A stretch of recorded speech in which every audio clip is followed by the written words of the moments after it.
Aleluia! Juntos mais uma vez pela graça e bondade de Deus e a graça e a paz de nosso Senhor Jesus Cristo seja com você e com toda a sua família. Este sempre é o desejo do meu coração. É um tempo muito gostoso, um tempo muito bom de edificação, sermos ministrados pela palavra de Deus, apesar de toda a limitação deste que faz isto através das mídias, mas eu creio também no poder de Deus, na graça de Deus, porque é o Espírito Santo quem abre as portas do nosso coração para que a palavra de Deus entre. E entrando, elas tragam edificação, fortalecimento, tragam desafios, tragam paz, tragam alegria, tragam vitória. E vitória é o que Deus, o Pai, tem para cada um de nós em Cristo Jesus. Nós continuamos com o nosso desafio das bem-aventuranças, lembrando sempre que as bem-aventuranças é o estilo de vida do reino de Deus. É aquilo que Deus espera de cada um de nós. É vida prática, com Deus e em Deus, e através de Deus. Então, o texto básico em Mateus 5, eu quero convidar você a abrir, ou eu vou ler a nossa quarta bem-aventurança, que declara assim: bem-aventurados os que têm fome e sede de justiça, porque eles serão saciados. Então, bem-aventurado, feliz, mais do que feliz, ditoso, é aquele que tem fome e sede de justiça, porque vai ser saciado. Esta é a promessa, né? Como eu tenho trabalhado nesses dias, as bem-aventuranças, elas foram escritas por um grupo seleto de seguidores de Jesus. Então, você faz parte deste grupo, você é um privilegiado por estar ouvindo e aprendendo verdades que as Escrituras nos trazem. O grande projeto de Deus é nos abençoar. Sempre foi, desde o princípio, abençoar o homem e a mulher. Mas o pecado, né, que aconteceu lá no Éden, lá no princípio, foi um impedimento, mas Deus sabia disto, que iria acontecer desta maneira, e Ele então providenciou, lá no princípio da criação, né, um cordeiro que foi morto, né? Depois você pode buscar lá em Gênesis. Sangue foi derramado justamente por causa do pecado original, do primeiro pecado, porque o nosso pai Adão pecou. E Cristo, ele veio depois disso para realmente testemunhar desta obra. Ele que é o Cordeiro Santo de Deus, que tira o pecado do mundo, é a declaração do Evangelho de João. Jesus é este Cordeiro, ele veio, habitou entre nós, foi sacrificado em nosso favor, em nosso lugar. Então, a obra consumada da cruz do Calvário é que nos deu a condição desta salvação poderosa que alcança todo aquele que crê e confessa Jesus como Senhor e Salvador da sua vida.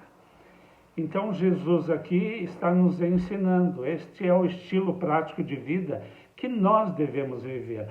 O grande desafio em conhecer as bem-aventuranças não é só intelectual, não é só conhecer de maneira intelectual, mas o grande desafio é que esta palavra, né, estas bem-aventuranças, desça daqui para cá. Muitos dizem que a salvação está a um palmo, né? Um palmo como? daqui para cá. Então, nós precisamos conhecer e conhecer de maneira prática, viver. Esse é o nosso grande desafio. Então, bem-aventurado aquele que tem fome e sede de justiça, porque ele será saciado. Interessante, né? Jesus usar esta metáfora, fome e sede. Por quê? Porque fome e sede são apetites naturais, diários, constantes, que sempre retornam e clamam por nova satisfação. Então, vê que interessante. Jesus usa esta metáfora, fome e sede, por quê? Porque elas estão ligadas, né, estes apetites, a fome e a sede está ligado à nossa sobrevivência. Se você não comer e beber, você morreu, né? Se você tiver a curiosidade de pesquisar lá no Google, por exemplo, né, quanto tempo um ser humano adulto sobrevive sem água e sem comida. Você vai ver lá que um adulto normal, né, ele sobrevive, consegue viver até no máximo 4 dias sem água e até 50 dias sem comida. Passou daí, ou perto disso, nós já corremos o risco de morte, de morrer. Então, Jesus usou essa metáfora justamente para mostrar a urgência disto que nós estamos aprendendo, a importância de nós conhecermos e praticarmos. Então, essa metáfora que Jesus usou, os verbos no grego, eles são muito fortes, muito fortes. Para fome é peinal e para sede, né, dipsal, que trazem a ideia, né, de uma extrema necessidade. É uma necessidade extremada, né? A figura aqui seria de um mendigo, né, que tem extrema necessidade em todos os sentidos, né? Fala de uma dependência, ele depende exclusiva e totalmente de alguém, né, para sua satisfação, fome e sede. Então o sentido é este, a urgência é esta, né? É de alguém que depende completamente de Deus, para ser satisfeito. Esta é a ideia. Jesus também, neste capítulo 6 de Mateus, né, nós estamos no 5, 6 e 7, é o Sermão do Monte, e as bem-aventuranças estão no capítulo 5. Mas o próprio Jesus, no capítulo de número 6, no verso 33, é um versículo bastante conhecido nosso, Jesus declara: buscai em primeiro lugar o reino de Deus e a sua justiça, e as demais coisas vos serão acrescentadas. Então, o que Jesus está declarando? Que aquele que prioriza o reino de Deus e a justiça do reino, né, tem como promessa que todas as demais coisas vão ser acrescentadas. Leia depois o capítulo 6 de Mateus. Jesus está falando justamente com a grande preocupação do homem, né? Com o que ele vai comer, com o que ele vai beber, com o que ele vai vestir. E Jesus está falando: ó, vocês não podem andar preocupados, ansiosos por coisa alguma. Eu tenho repetido isso com uma certa frequência. A preocupação pode vir? Pode. A ansiedade pode vir? Pode. Mas ela não deve ficar. Quando As Escrituras dizem que nós não devemos andar, este andar fala de uma constância. Ou algumas versões, ficar, estar. Então, isto são indicativos de uma constância. A preocupação pode vir, a ansiedade pode vir, mas elas não podem continuar, persistir, serem constantes na nossa existência, porque Jesus diz assim, olhem para as aves do céu, que não semeiam, nem colhem, nem armazenam, mas o Pai Celestial cuida de cada uma delas. Não vai cuidar de vocês? Então, uma promessa para a nossa vida. Então, Jesus ele está usando esta metáfora justamente porque ele tinha uma urgência em aplicar estas verdades, que este grupo, os seus discípulos, os seus seguidores naquela época, vivessem desta maneira, porque é o que Deus espera de cada um dos seus seguidores, dos seus discípulos. Então, as palavras, os verbos no grego, eles têm uma conotação muito forte, indicando uma extrema necessidade, né, de suprimento. Por quê? Porque se você não comer e não beber e ultrapassar estes limites humanos, você corre o risco de vida. Mas a questão aqui, ela é espiritual e nós precisamos entender isto. Por quê? Porque quando Jesus fala em reino, né? Reino aqui fala de governo, fala de domínio, fala de sujeição. O reino de Deus, ele não é um reino físico, é um reino espiritual.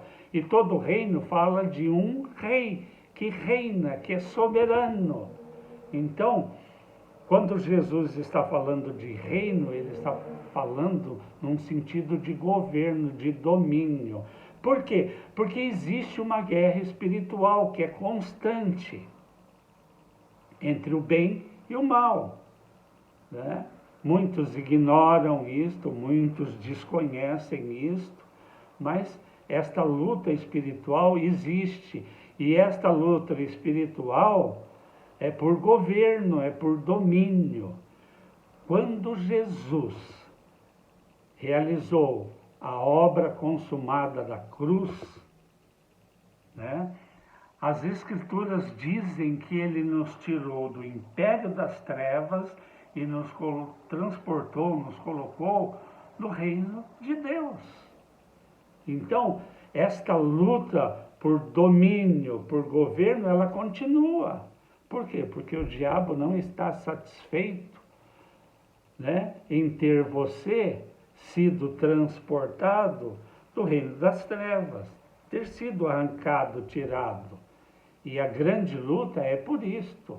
A salvação, quando ela vem na vida de uma pessoa que crê em Deus, que crê em Jesus, que crê na obra da cruz do Calvário, essa pessoa recebe o reino de Deus dentro dela. E ela é tirada do reino das trevas e colocado, né, dentro do reino de Deus. Este reino passa a existir dentro de cada um de nós. Então, reino fala em governo, em sujeição. Justiça. Justiça fala em uma condição aceitável diante de Deus. O que significa isso? Esta justiça, ela precisa ser satisfeita, quer dizer, e não por mérito nosso. Por quê? Porque só os justos vão ver a Deus, só os justos vão entrar no reino de Deus. E quem são os justos? Aqueles que foram justificados, foram tornados justos. Não foi mérito nosso, nem meu, nem seu. Nós nos tornamos justos diante de Deus por causa da obra consumada da cruz do Calvário, por causa do sangue de Jesus que foi derramado lá naquela cruz. E o sangue foi derramado para pagar um preço pelo meu e pelo seu pecado, pelo nosso pecado, pelo pecado de toda a humanidade. É importante entender isto. Então, nós fomos feitos, nós nos tornamos justos diante de Deus, não por mérito próprio, mas pelos méritos da obra de Cristo na cruz. Então, nós nos tornamos justos diante de Deus. Paulo, se você ler também depois, vai lá, pega carta de Paulo, né, aos Romanos, no capítulo 7, você vai encontrar Paulo ali no final do capítulo 7 num conflito. Por quê? Porque ele diz assim: o bem que eu quero fazer, este eu não faço, e o mal que eu não quero, este eu faço, né? E ele se questiona: quem vai me livrar do corpo desta morte? Mas no capítulo 8, verso 1, ele declara: mas nenhuma condenação há mais para aqueles que estão em Cristo Jesus. Então não existe mais. Se você foi colocado em Cristo, na morte e na ressurreição dele, não tem mais condenação. Por quê? Porque Deus, o Pai, ele vê você através do sangue que foi derramado, do preço que foi pago. Por isso que ele não vê mais condenação em nós, nem em mim, nem em você, por causa do preço que foi pago para satisfazer a justiça de Deus. Por quê? Porque a justiça fala que o salário do pecado é a morte. Nós estávamos condenados a viver eternamente separados de Deus no inferno. Mas Deus enviou Jesus, ele veio a este mundo, ele deu a sua vida em sacrifício no nosso lugar, ele pagou um preço, derramou seu sangue. Você creu nesta obra, você confessou esta obra com a sua boca. Paulo, em Romanos 10, 9 e 10 também, leia depois, ele diz que com o coração se crê e com a boca se confessa. Com o coração se crê para a justiça e com a boca se confessa para a salvação. Então, todo aquele que creu em Jesus e o confessou e o recebeu como Senhor e Salvador da sua vida, alcançou essa salvação, foi transportado do reino das trevas para o reino de Deus, e hoje nós vivemos debaixo da graça de Deus. Jesus, no capítulo 6 do Evangelho de João, no verso 35, ele faz uma declaração muito importante. Por quê? Ele fala que aquele, né, que vai até ele, ou aquele que vem até ele, nunca vai ter fome. E aquele que crê nele, nunca vai ter sede. Por quê? Porque ele satisfaz esta fome e esta sede, né? Esta justiça. Aliás, ele já satisfez. Então, entenda isto. Você foi tirado do reino das trevas e colocado no reino de Deus. Então, o reino fala de um governo. Agora, quem deve governar a nossa vida é Deus, é o Senhor Jesus, é o Espírito Santo. Governar em que sentido? De governo mesmo, de domínio, de quem comanda, de quem diz que como deve ser. Por isso que Jesus nos chama em Mateus 11 para tomar o jugo dele. Ele falou: ó, você está cansado e sobrecarregado de tentar fazer? Vem até mim, toma o meu jugo, vem aprender comigo, sou manso e humilde de coração, e você vai experimentar refrigério, descanso. Esta é a promessa. Então, Jesus está falando: olha, aquele que vem até mim nunca vai ter fome. E quem crê em mim nunca vai ter sede. Então, o que significa isto? que cada um de nós, de maneira intencional, deve andar em humildade de vida, com Jesus, em simplicidade, né? Deve ser simples, deve andar em obediência a Ele, deve se submeter a Ele. Ele faz e nós cooperamos. Ele é o mestre e nós os discípulos.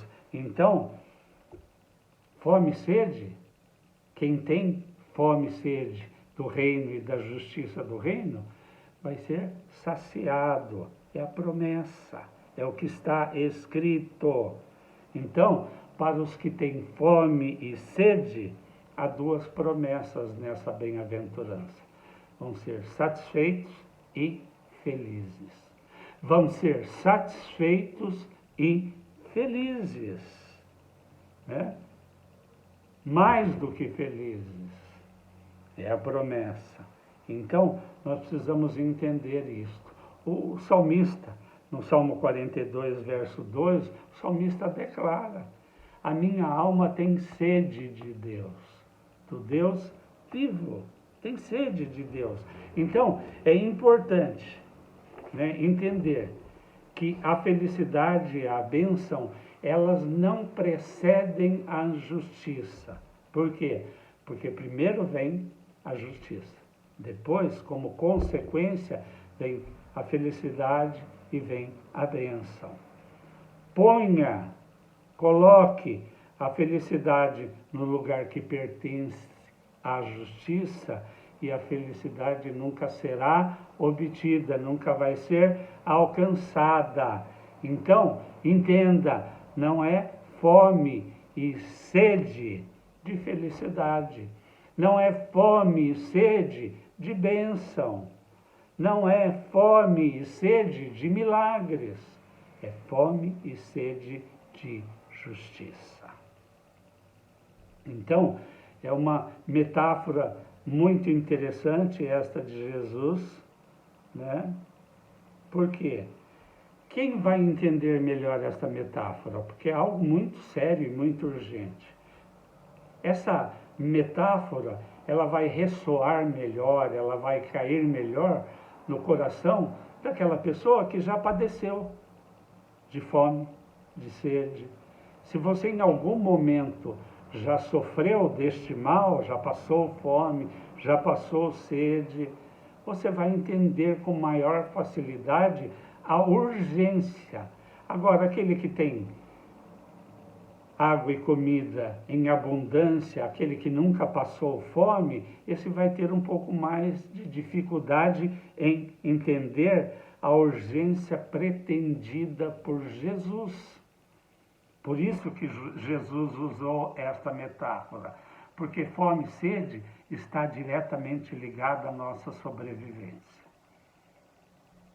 E a fome e a sede da justiça do reino está ligada a questões espirituais, né? Então, a importância e a relevância disto, né, é urgente. Por quê? Porque estar faminto e sedento, né, de Deus, das coisas de Deus, do reino de Deus, é estar sedento por Ele, é estar sedento da palavra de Deus, é estar sedento desta comunhão, desta vida de relacionamento, da vontade de Deus. O nosso maior desejo e anseio é viver desta maneira, é obedecer a palavra, é nos relacionarmos com Deus, é termos fome do pão que desceu do céu, de Jesus, é ter sede da água da vida. Jesus promete que Ele vai nos dar desta água da vida. Então, é uma promessa para mim e para você, para cada um de nós, para todo aquele que crê. Então, bem-aventurado é aquele homem, aquela mulher que tem fome de justiça. Fome de justiça, porque eles vão ser saciados. Então, a questão não é exterior, é interior. A salvação, ela não opera uma transformação exterior. Não adianta, perdão, não adianta você, o homem, colocar um terno, pôr uma Bíblia embaixo do braço, isso não faz dele um cristão. Não faz. Por quê? Porque o problema é dentro. A salvação é uma mudança de natureza. Sai uma natureza inclinada para o pecado e entra uma natureza divina. Deus vem habitar dentro de você. Uma das definições de graça, né, que eu mais gosto, muitos, né, falam que graça é favor. Graça é Deus nos dando aquilo que nós não merecemos, e é verdade. Mas uma das definições de graça que eu mais gosto é que graça é Deus se tornando aquilo que eu era para que eu possa me tornar o que Ele é. Deus, graça é Deus, é Jesus, o Filho, se tornando aquilo que eu era. O que ele se tornou? Ele atraiu todo o meu pecado sobre si naquela cruz. Então, embora ele não tivesse pecado e não merecesse aquele tipo de morte, quem merecia, né, seria eu e você, os pecadores, né? Mas ele se tornou aquilo que eu e você éramos, um pecador. Para quê? Para que eu e você pudéssemos nos tornar o que ele é, um filho amado de Deus. Então, essa é a maior definição. Então, a questão, a salvação, ela é uma mudança de natureza, é uma mudança de prática, é um estilo de vida totalmente novo. E Jesus, como eu tenho dito desde o princípio dessas bem-aventuranças, ele está muito mais interessado na motivação do que propriamente nas nossas práticas, nas nossas atitudes. Por quê?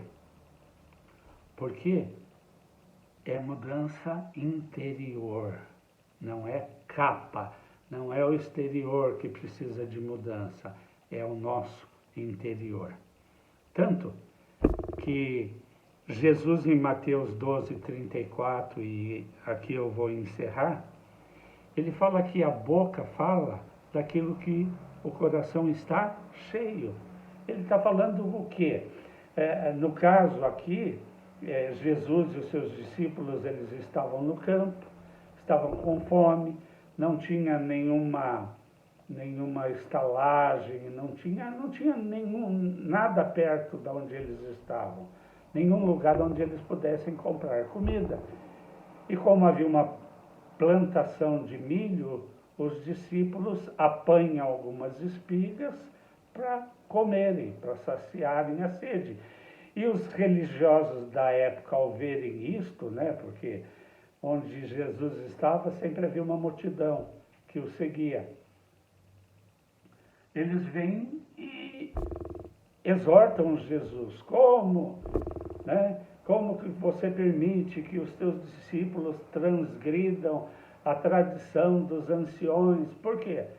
Porque na lei, o judeu, o israelita, ele estava proibido de trabalhar no dia do descanso. No caso, no sábado, né? Então eles não podiam fazer nada. O dia do sábado era consagrado a Deus, dia de oração, dia de cultuar, né? E trabalho, não. E quando os discípulos apanham algumas espigas, os religiosos da época vieram e exortaram Jesus. Jesus falou, ó, o problema não está no que entra na boca, o problema está no que sai da boca. Então, o problema não está no que você come, em comer, em apanhar uma espiga e comer essa espiga. O problema é o que está lá dentro, é o que sai, é o que você pensa, é o que você, principalmente, o que você fala. A boca fala do que o coração está cheio. Né? A pergunta é, do que o seu coração está cheio? A nossa pergunta hoje, né, ao falar desta bem-aventurança, é: você tem fome e sede do quê? De quê? Do reino? Da justiça do reino? É algo que eu e você precisamos refletir. Este é o desafio, este é o propósito desta bem-aventurança. Fome e sede de justiça. A promessa para todo aquele que tem fome e sede de justiça é ser saciado e feliz. Tá bom, meu querido? Era este é o desafio, esta é a palavra que eu queria compartilhar com você. O seu grande desafio é viver esta bem-aventurança de maneira prática. Ter fome e sede de Deus, do reino de Deus, da justiça deste reino. Em nome de Jesus, que o Senhor te abençoe, que você tenha uma semana de vitórias, de avanços e de conquista. E lembre-se sempre, em Cristo, você foi feito mais do que vencedor em toda e qualquer circunstância. Mais do que vencedor em toda e qualquer circunstância. Amém? Um abraço bem grande para você, um acidente aqui no estúdio. Um abraço bem grande e uma semana de muita vitória em nome de Jesus. Amém. E amém.